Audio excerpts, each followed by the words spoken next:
बड़े बाबू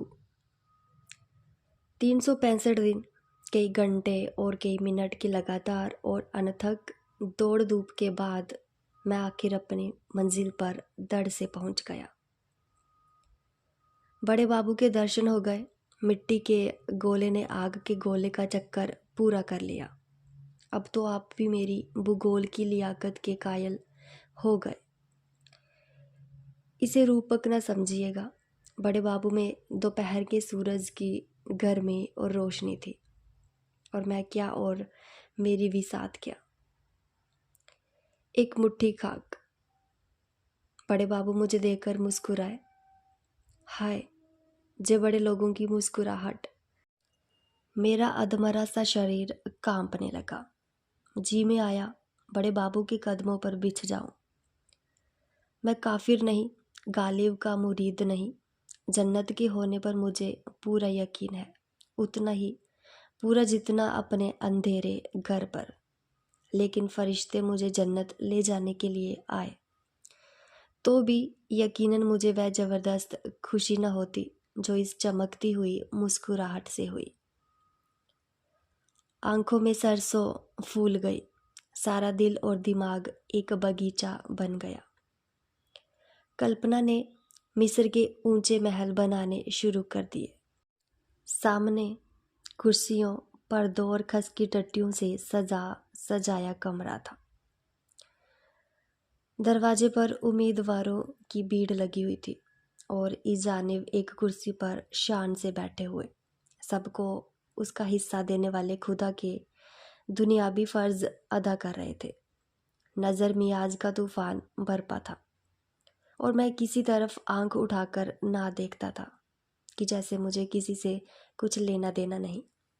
अचानक एक शेर जैसी गरज ने मेरे बनते हुए महल में एक भूचाल सा ला दिया। क्या काम है? हाय रे, जे बोलापन।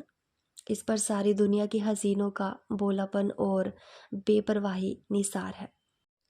इस ड्याडी पर माथा रगड़ते रगड़ते 365 दिन, कई घंटे और कई मिनट गुजर गए। चौखट का पत्थर घिसकर जमीन से मिल गया। ईदू बिसाती की दुकान के आधे खिलौने और गोवर्धन हलवाई की आधी दुकान इसी ड्योडी की बेंट चढ़ गई। और मुझसे आज सवाल होता है, क्या काम है? मगर नहीं, जे मेरी जायदादी है सरासर जुल्म। जो दिमाग बड़े बड़े मुल्की और माली तमदूनी मसलों में दिन रात लगा रहता है, जो दिमाग डॉक्यूमेंटों, सर्कुलरों, परवानों, हुक्मनामों, नक्शे वगैरह के बोझ से दबा जा रहा हो, उसके नज़दीक मुझ जैसे खाक के पुतले की हस्ती ही क्या। मच्छर अपने को चाहे हाथी समझ ले, पर बैल के सींग को उसकी क्या खबर। मैंने दबी जवान में कहा, हुजूर की कदम बोसी के लिए हाजिर हूँ।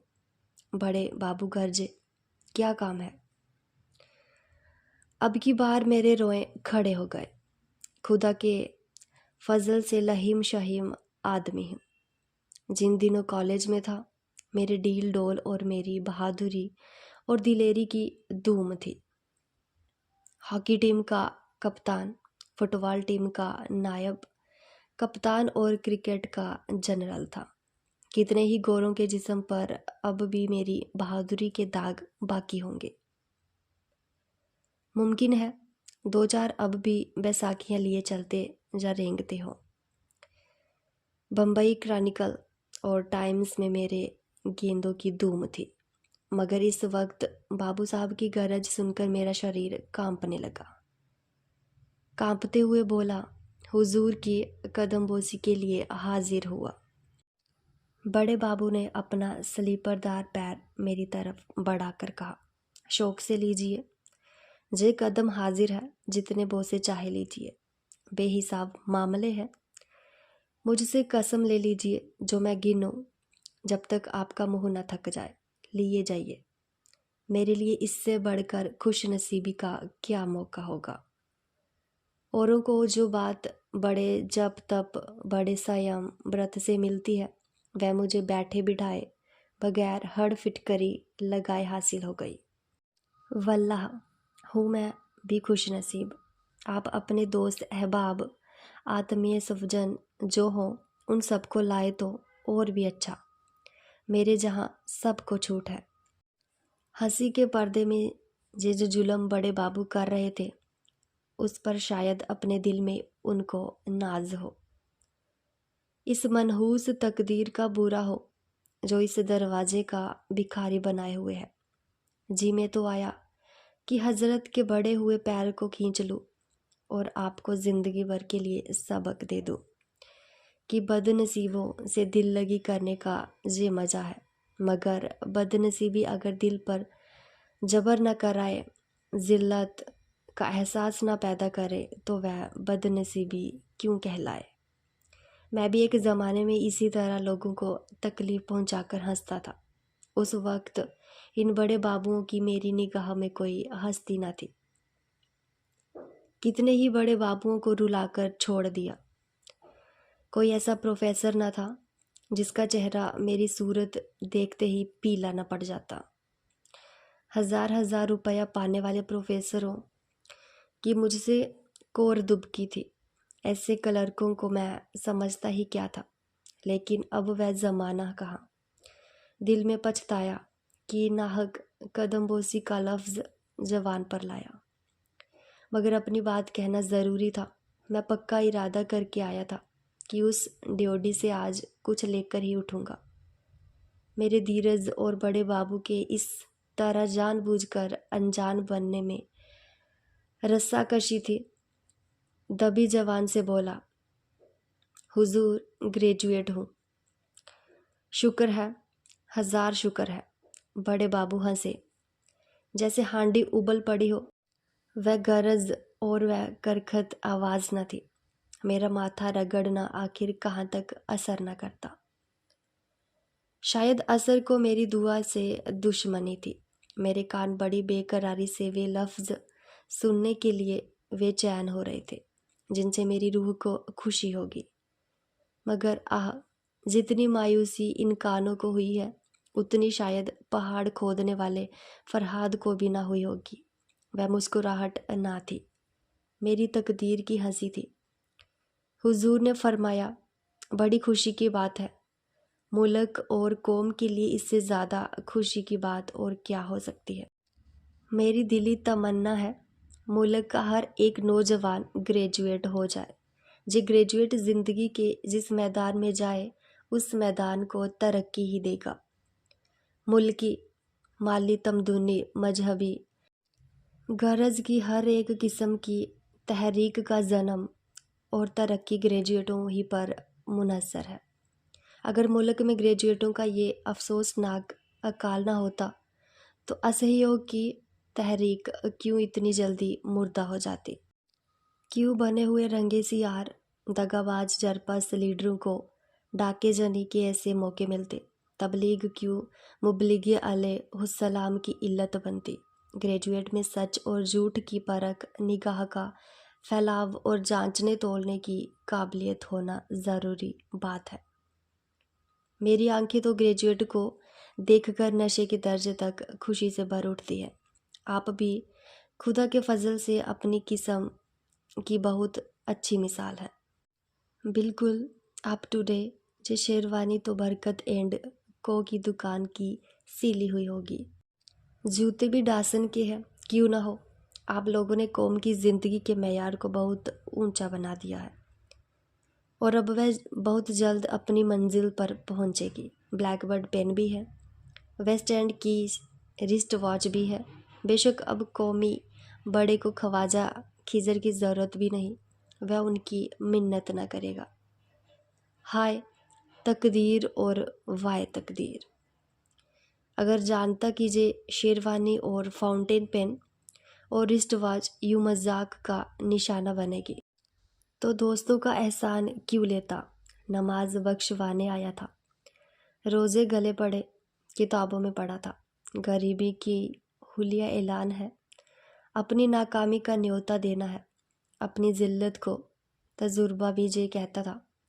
चिथड़े लगाए हुए भिखमंगों को कितनी बेदर्दी से दुत्कारता हूँ, लेकिन जब कोई हजरत सूफ़ी साफ़ी बने हुए, लंबे लंबे बाल, कंधों पर बिखरे सुनहरा अमामा, सर पर बांका तिरछा शान से बांधे, संदली रंग के नीचे कुर्ता पहने कमरे में आ पहुंचते हैं तो मजबूर होकर उनकी इज्जत करनी पड़ती है और उनकी पाकीज़गी के बारे में हजारों सुबहें पैदा होने पर भी छोटी छोटी रकम जो उनकी नज़र की जाती है वह एक दर्जन भिखारियों को अच्छा खाना खिलाने के सामान इकट्ठा कर देती। पुरानी मिसाल है, बेच से ही भीख मिलती है, पर आज ये बात गलत साबित हो गई। अब बीबी साहिबा की वह तंबीह याद आई जो उसने चलते वक्त दी थी। क्यों बेकार अपनी बेइज्जती कराने जा रहे हो? वे साफ समझेंगे कि ये मांगे जांचे की ठाठ है। ऐसे रईस होते तो मेरे दरवाजे पर आते क्यों? उस वक्त मैंने इस तंबीह की बीबी की कम निगाह और उसका गंवारपन समझा था, पर अब मालूम हुआ कि गंवारी ने भी कभी कभी सूझ की बातें कहती है। मगर अब पछताना बेकार है। मैंने आजीजी से कहा, हुजूर कहीं मेरी भी परवरिश फरमाए।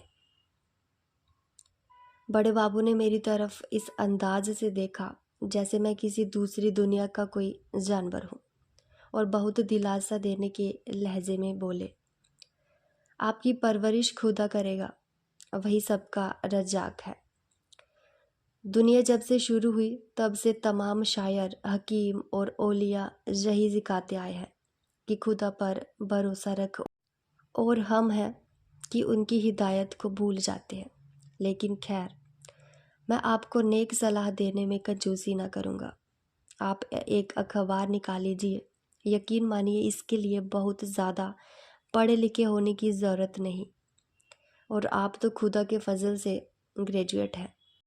स्वादिष्ट तिलाओं और स्तंभन बट्टियों के नुस्खे लिखिए। तिब्बे अकबर में आपको हज़ारों नुस्खे मिलेंगे। लाइब्रेरी जाकर नकल कर लाइए और अखबार में नए नाम से छापिए। कोक शास्त्र तो आपने पढ़ा ही होगा, अगर ना पढ़ा हो तो एक बार पढ़ जाइए और अपने अखबार में शादी की मर्जी के तरीके लिखिए। कामेंद्रिय के नाम जितने ज़्यादा आ सके बेहतर है। फिर देखिए कैसे डॉक्टर और प्रोफेसर और डिप्टी कलेक्टर आपके वक्त हो जाते हैं। इसका ख्याल रहे कि ये काम हकीमाना अंदाज से किया जाए। व्यापारी और हकीमाना अंदाज में थोड़ा फ़र्क है। व्यापारी सिर्फ अपनी दवाओं की तारीफ करता है, हकीम परिभाषाओं और सूक्तियों को खोलकर अपने लेखों को इल्मी रंग देता है। व्यापारी की तारीफ से लोग चिढ़ते हैं, हकीम की तारीफ भरोसा दिलाने वाली होती है। अगर इस मामले में कुछ समझने बूझने की ज़रूरत हो तो रिसाला दरवेश हाजिर है। अगर इस मामले में कुछ समझने बूझने की ज़रूरत हो तो रिसाला दरवेश हाजिर है। अगर इस काम में आपको कुछ दिक्कत मालूम होती हो तो स्वामी श्रद्धानंद की खिदमत में जाकर शुद्धि पर आमादगी जाहिर कीजिए। फिर देखिए आपकी कितनी खातिर तवाज़ो होती है। इतना समझाया देता हूँ कि शुद्धि के लिए फ़ौरन तैयार ना हो जाइएगा। पहले दिन तो 2-4 हिंदू धर्म की किताबें मांग लाइए। एक हफ्ते के बाद जाकर कुछ एतराज़ कीजिएगा, मगर एतराज़ ऐसे हो जिनका जवाब आसानी से दिया जा सके। इससे स्वामी जी को आपकी छानबीन और जानने की ख्वाहिश का यकीन हो जाएगा। बस आपकी चांदी है। आप इसके बाद इस्लाम की मुखालिफत पर 2-1 मजमूनों का सिलसिला किसी हिंदू रिसाले में लिख देंगे तो आपकी ज़िंदगी और रोटी का मसला हल हो जाएगा। इससे भी सरल एक नुस्खा है, तबलीगी मिशन में शरीक हो जाइए। किसी हिंदू औरत, खासकर नौजवान बेवा, पर डोरे डालिए। आपको ये देखकर हैरत होगी कि वह कितनी आसानी से आपकी मोहब्बत करने लग जाएगी। आप उसकी अंधेरी ज़िंदगी के लिए एक मशाल साबित होंगे। वह उज नहीं करती, शौक़ से इस्लाम कबूल कर लेगी। बस अब आप शहीदों में दाखिल हो गए। अगर ज़रा एहतियात से काम करते रहे तो आपकी ज़िंदगी बड़े चैन से गुजरेगी। एक ही खेवे में दीनों दुनिया दोनों ही पार है। जनाब लीडर बन जाएंगे वल्लाह। एक हफ्ते में आपका शुमार नामी घरामी लोगों में होने लगेगा। दीन के सच्चे पैरोकार, हजारों सीधे सादे मुसलमान आपको दीन की डूबती हुई किश्ती का मल्लाह समझेंगे। फिर खुदा के सिवा और किसी को खबर ना होगी कि आपके हाथ क्या आता है और वह कहाँ जाता है। और खुदा कभी राज नहीं खोला करता, जे आप जानते ही हैं। ताजुब है कि इन मौक़ों पर आपकी निगाह क्यों नहीं जाती। मैं तो बुढ़ा हो गया और अब कोई नया काम नहीं सीख सकता, वरना इस वक्त लीडरों का लीडर होता। इस आग की लपट जैसे मजाक ने जिस्म में शोले पैदा कर दिए। आंखों से चिंगारियां निकलने लगी। धीरज हाथ से छूटा जा रहा था, मगर कहरे दरवेश बर जाने दरवेश। भिखारी का गुस्सा अपनी जान पर के मुताबिक सर झुकाकर खड़ा रहा। जितनी दलीलें दिमाग में कई दिनों से चुन चुन कर रखी थी, सब दरी रह गई। बहुत सोचने पर भी कोई नया पहलू ध्यान में ना आया। यूँ खुदा के फजल से बेवकूफ़ या कुंद जेहर नहीं हूँ, अच्छा दिमाग पाया है। इतने सोच विचार से कोई अच्छी सी गजल हो जाती, पर तबीयत ही तो है ना लड़ी। इत्तेफाक से जेब में हाथ डाला तो अचानक याद आ गया कि सिफारिशी खेतों का एक पौधा भी साथ लाया हूँ। रोब का दिमाग पर क्या असर पड़ता है, इसका आज तजुर्बा हो गया। उम्मीद से चेहरा फूल की तरह खिल उठा। खतों का पुलिंदा हाथ में लेकर बोला, हुजूर, जे चंद खत है, इन्हें मुलाहिजा फरमा ले। बड़े बाबू ने बंडल लेकर मेज़ पर रख दिया और उस पर एक उड़ती हुई नज़र डालकर बोले, आपने अब तक इन मोतियों को क्यों छिपा रखा था? मेरे दिल में उम्मीद की खुशी का एक हंगामा बरपा हो गया। जवान जो बंद थी खुल गई। उमंग से बोला, हुजूर की शान शौकत ने मुझ पर इतना रोब डाल दिया और कुछ ऐसा जादू कर दिया कि मुझे इन खतों की याद न रही। हुजूर से मैं बिना नमक मिर्च लगाए सच सच कहता हूँ कि मैंने इनके लिए किसी तरह की कोशिश या सिफारिश नहीं पहुंचाई, किसी तरह की दौड़ भाग नहीं की। बड़े बाबू ने मुस्कुराकर कहा, अगर आप इनके लिए ज़्यादा से ज़्यादा दौड़ भाग करने में भी अपनी ताकत खर्च करते तो भी मैं आपको इसके लिए बुरा भला नहीं कहता। आप बेशक बड़े खुशनसीब हैं कि ये नायब चीज़ आपको बेमांग मिल गई। इसे ज़िंदगी के सफ़र का पासपोर्ट समझिए। वाह, आपको खुदा के फजल से एक कदरदान नसीब हुए। आप जहीन हैं, सीधे सच्चे हैं, बेलोस हैं, फर्मा बरदार हैं। ओफो, आपके गुणों की तो कोई इंतहा ही नहीं है। कसम खुदा की, आप में तो तमाम भीतरी और बाहरी कमाल भरे हुए हैं। आप में सूझबूझ, गंभीरता, सच्चाई, चौकसी, कुलीनता, शराफत, बहादुरी सभी गुण मौजूद हैं। आप तो नुमाइश में रखे जाने के काबिल मालूम होते हैं कि दुनिया आपको हैरत की निगाह से देखे तो दांतों तले उंगली दबाए। आज किसी भले का मुंह देकर उठा था कि आप जैसे पाकीज़ा आदमी के दर्शन हुए। जे वे गुण हैं जो ज़िंदगी के हर एक मैदान में आपको शोहरत की चोटी तक पहुंचा सकते हैं। सरकारी नौकरी आप जैसे गुनियों की शान के काबिल नहीं। आपको जे कब गवारा होगा, इस दायरे में आते ही आदमी बिल्कुल जानवर बन जाता है। बोलिए, आप इसे मंजूर कर सकते हैं? हरगिज़ नहीं। मैंने डरते डरते कहा, जनाब, ज़रा इन लफ्ज़ों को खोल कर समझा दीजिए। आदमी के जानवर बन जाने से आपको आपकी क्या मंशा है? बड़े बाबू ने त्योरी चढ़ाते हुए कहा, या तो कोई पेचीदा बात न थी, जिसका मतलब खोलकर बतलाने की ज़रूरत है। तब तो मुझे बात करने के अपने ढंग में कुछ तरमीम करनी पड़ी। इस दायरे के उम्मीदवारों के लिए सबसे ज़रूरी और लाजिमी सिफत सूझबूझ है। मैं नहीं कह सकता कि मैं जो कुछ कहना चाहता हूँ वह इस लफ्ज़ से अदा होता है या नहीं। इसका अंग्रेज़ी लफ्ज़ है इंट्यूशन, इशारे के असली मतलब को समझना। मसलन अगर सरकार बहादुर यानी हाकिम ज़िला को शिकायत हो कि आपके इलाके में इनकम टैक्स कम वसूल होता है, तो आपका फ़र्ज़ है कि उसमें अंधाधुंध इजाफ़ा करें, आमदनी की परवाह न करें। आमदनी का बढ़ना आपकी सूझबूझ पर मुनहसर है। एक हल्की सी धमकी काम कर जाएगी और इनकम टैक्स दुगुना तिगुना हो जाएगा। यकीनन आपको इस तरह अपना ज़मीर अंतकरण बेचना गवारा न होगा। मैंने समझ लिया कि मेरा इम्तिहान हो रहा है। आशिकों जैसा जोश और सरगर्मी से बोला, मैं तो इसे ज़मीर बेचना नहीं समझता, ये तो नमक का हक है। मेरा ज़मीर इतना नाजुक नहीं है।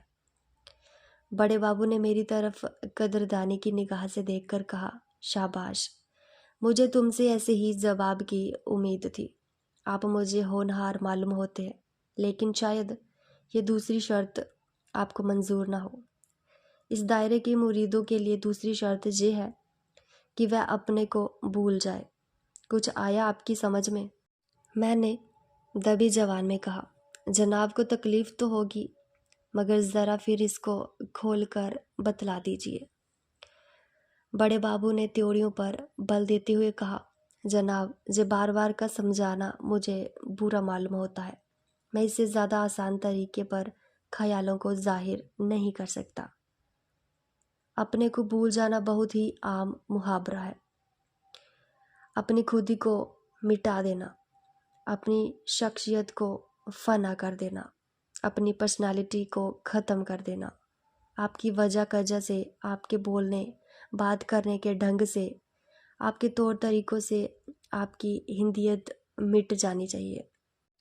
आपके मजहबी, अखलाकी और तमदूनी असरों का बिल्कुल गायब हो जाना ज़रूर है।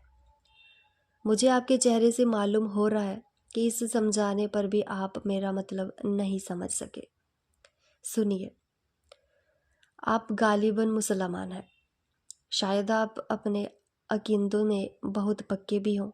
आप नमाज और रोज़े के पाबंद हैं। मैंने फ़ख्र से कहा, मैं इन चीज़ों का उतना ही पाबंद हूँ जितना कोई मौलवी हो सकता है। मेरी कोई नमाज कज़ा नहीं हुई सिवाय उन वक्तों के जब मैं बीमार था।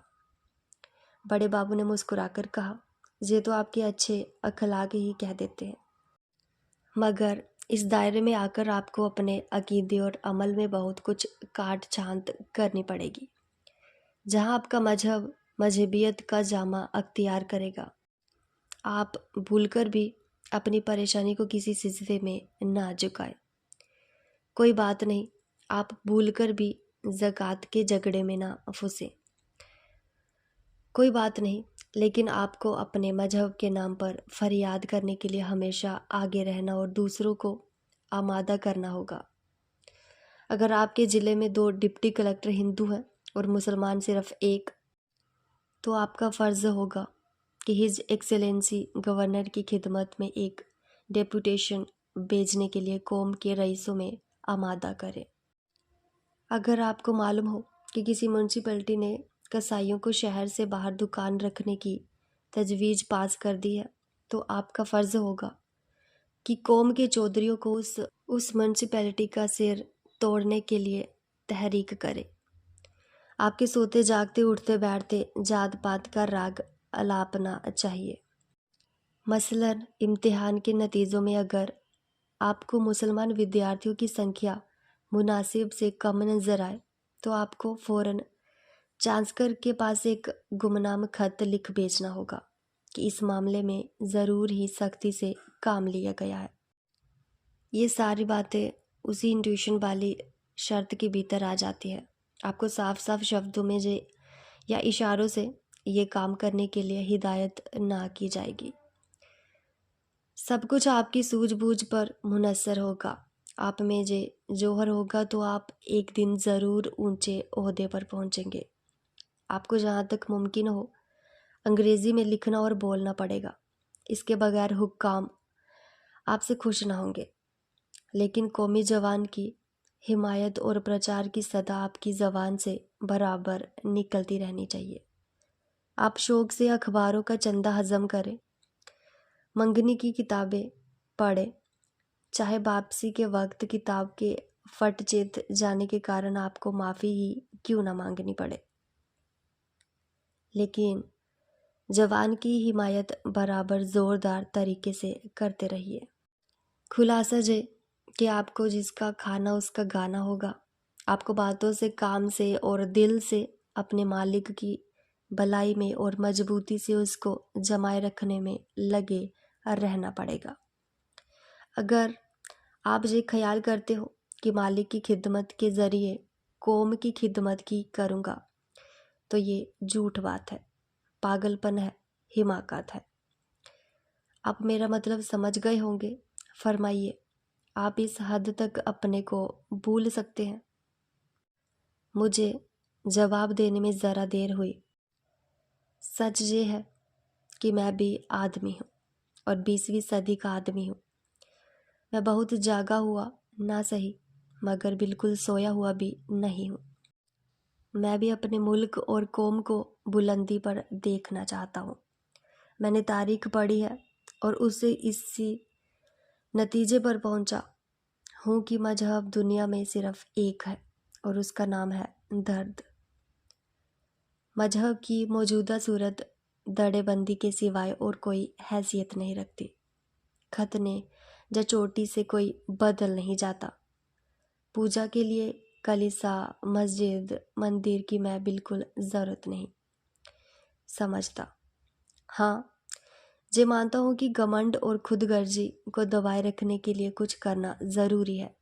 इसलिए नहीं कि उससे मुझे जन्नत मिलेगी या मेरी मुक्ति होगी, बल्कि सिर्फ इसलिए कि मुझे दूसरों के हक छीनने से नफ़रत होगी। मुझ में खुदी का खासा जूझ मौजूद है। यूँ अपनी खुशी से कहिए तो आपकी जूतियाँ सीधी करो, लेकिन हुकूमत की बर्दाश्त नहीं। महकूम बनना शर्मनाक समझता हूँ। किसी गरीब को जुल्म का शिकार होते देखकर मेरे खून में गर्मी पैदा हो जाती है। किसी से दबकर रहने से मर जाना बेहतर समझता हूँ, लेकिन ख्याल हालातों पर तो फतेह नहीं पा सकता। रोज़ी फ़िक्र तो सबसे बड़ी। इतने दिनों के बाद बड़े बाबू की निगाहें करम को अपनी ओर मुड़ता देखकर मैं इसके सिवा कि अपना सिर झुका दूं, दूसरा कर भी क्या सकता था। बोला, जनाब मेरी तरफ से भरोसा रखे, मालिक की खिदमत में अपनी तरफ से कुछ उठाना रखूँगा। गैरत को फना कर देना होगा। मंजूर। शराफत के जज्बों को उठाकर ताक पर रख देना होगा। मंजूर। मुखबिरी करनी पड़ेगी। मंजूर। तो बिस्मिल्लाह, कल से आपका नाम उम्मीदवारों की फेहरिस्त में लिख दिया जाएगा। मैंने सोचा था कल से कोई जगह मिल जाएगी। इतनी जिल्लत कबूल करने के बाद रोज़ी की फ़िक्र से तो आज़ाद हो जाऊंगा। अब जे हकीकत खुली, पर बस मुंह से निकला और जगह कब तक मिलेगी। बड़े बाबू हंसे, वही दिल दुखाने वाली हंसी जिसमें तौहीन का पहलू खास था। जनाब, मैं कोई ज्योतिषी नहीं, कोई फ़कीर दरवेश नहीं। बेहतर है इस सवाल का जवाब आप किसी ओलिया से पूछें। दस्तरखान बिछा देना मेरा काम है। खाना आएगा और वह आपके हलक में जाएगा। जे पेशी नगोई मैं नहीं कर सकता। मैंने मायूसी के साथ कहा, मैं तो इससे बड़ी इनायत का मुंतज़िर था। बड़े बाबू कुर्सी से उठकर बोले, कसम खुदा की, आप परले दर्जे के गुड़मग्ज़ आदमी है। आपके दिमाग में भूसा भरा हुआ है। दस्तरखान का आ जाना आप कोई छोटी बात समझते हैं। इंतज़ार का मज़ा आपकी निगाह में कोई चीज़ ही नहीं। हालांकि इंतज़ार में इंसान उसमें गुजार सकता है। अमलों से आपका परिचय हो जाएगा। मामले बिठाने, सौदे पटाने के सुनहरे मौके हाथ आएंगे। हुक्काम के लड़के पढ़ाइए। अगर गंडे तावीज़ का फ़न सीख लीजिए तो आपके हक में बहुत मुफीद हो। कुछ हकीमी भी सीख लीजिए। अच्छे होशियार सुनारों से दोस्ती पैदा कीजिए, क्योंकि आपको उनसे अक्सर काम पड़ेगा। हुक्काम की औरतें आप ही के मार्फत अपनी ज़रूरतें पूरी कराएंगी। मगर इन सब लटकों से ज़्यादा कारगर एक और लटका है। अगर वह हुनर आप में है तो यकीनन आपको इंतज़ार की मुद्दत बहुत कुछ कम हो सकती है। आप बड़े बड़े हाकिमों के लिए तफरीह का सामान जुटा सकते हैं। बड़े बाबू मेरी तरफ कनखियों से देखकर मुस्कुराए। तफरीह के सामान से उनका क्या मतलब है, जे मैं न समझ सका, मगर पूछते हुए भी डर लगता है कि कहीं बड़े बाबू बिगड़ न जाए और फिर मामला खराब हो जाए। एक बेचैनी की सी हालत में ज़मीन की तरफ ताकने लगा। बड़े बाबू ताड़ तो गए थे कि इसकी समझ में मेरी बात ना आई, लेकिन अब की उनकी त्योड़ियों पर बल नहीं पड़े, ना ही उनके लहजे में हमदर्दी की झलक फरमाई। ये तो गैर मुमकिन है कि आपने बाजार की सैर न की हो। मैंने शर्माते हुए कहा, नहीं हुजूर, बंदा इस कूचे को बिल्कुल नहीं जानता। बड़े बाबू, तो आपको इस कूचे की खाक छाननी पड़ेगी। हाकिम भी आंख कान रखते हैं। दिन भर की दिमागी थकान के बाद सबावत रात को उनकी तबीयत तफरीह की तरफ झुकती है। अगर आप उनके लिए आंखों को अच्छा लगने वाले रूप और कानों को भाने वाले संगीत का इंतज़ाम सस्ते दामों पर सकते हैं या कर सके तो। मैंने किसी कदर तेज़ होकर कहा, आपका कहने का मतलब ये है कि मुझे रूप की मंडी की दलाली करनी पड़ेगी। बड़े बाबू, तो आप तेज़ क्यों होते हैं? अगर अब तक इतनी छोटी सी बात आप नहीं समझे तो ये मेरा कसूर है या आपकी अकल का। मेरे जिस्म में आग लग गई। जी में आया कि बड़े बाबू को जुजुत्सु के 2-4 हाथ दिखाओ, मगर घर की बेसरो सामानी का ख्याल आ गया। बीवी की इंतज़ार करती हुई आंखें और बच्चों की भूखी सूरतें याद आ गई। जिल्लत का एक दरिया हलक से नीचे ढकेलते हुए बोला, जी नहीं, मैं तेज़ नहीं हुआ था। ऐसी बेदबी मुझसे नहीं हो सकती। आंखों में आंसू भरकर ज़रूरत ने मेरी गैरत को मिटा दिया। आप मेरा नाम उम्मीदवारों में दर्ज कर दें। हालात मुझसे जो कुछ कराएंगे वह सब करूँगा और मरते दम तक आपका एहसानमंद रहूँगा। धन्यवाद।